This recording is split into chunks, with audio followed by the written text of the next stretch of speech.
راح اعمل معكم كيكة غرقانة بالشوكولا، هشة وطرية.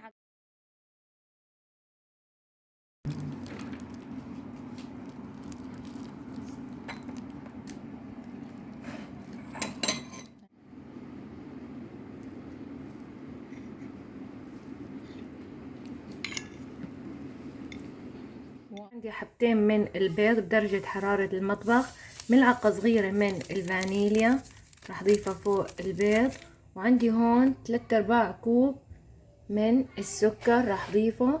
وهلا بخفق البيض والسكر درجة عالية من السرعة لمدة 3-4 دقايق ليصير لون هيك لازم يكون لون الخليط. هلا عندي نصف كوب من الزيت النباتي راح اضيفه فوق الخليط وارجع اخفق.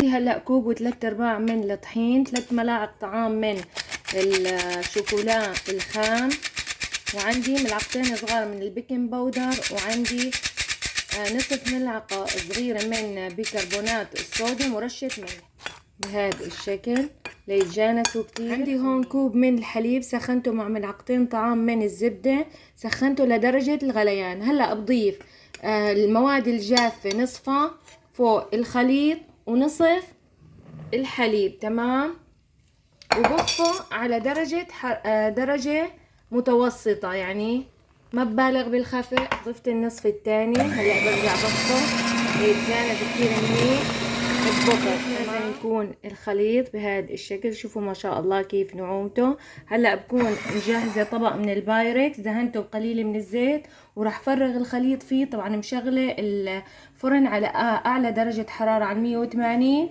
بدخلها وما بتطلع عليه قبل نصف ساعة. هذا الشكل هيك الكيكة بعد ما طالعتها. هلا بتركها تبرد شوي لبعد ما احضر الصوص. للصوص اللي بدي شرب فيه الكيكة عندي هون كوب من الحليب راح اضيفه بطنجرة، نصف ملعقة طعام من الشوكولا الخام راح اضيفها، 3 ملاعق طعام من السكر، ملعقة صغيرة من قهوة سريعة الذوبان بتعطي طعم كتير طيب.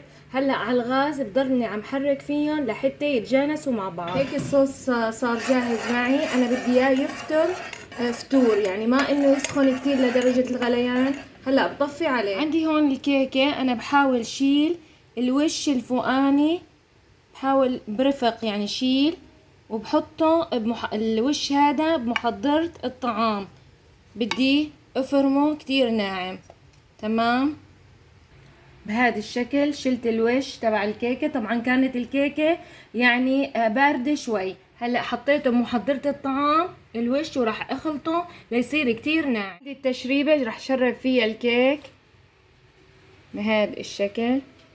عندي هون الكيك اللي خلطتهم كتير، طحنتهم بالمطحنة الكهربائية. هلا بزين فيها الوش بهذا الشكل. عندي حبات من اللوز فيها الوش، وهيك اطيب كيكه صارت جاهزه معنا. هلا بنقطعها مع بعض. قولي على هالكيكه ما احلاها. هلا صار وقت تقطيعها.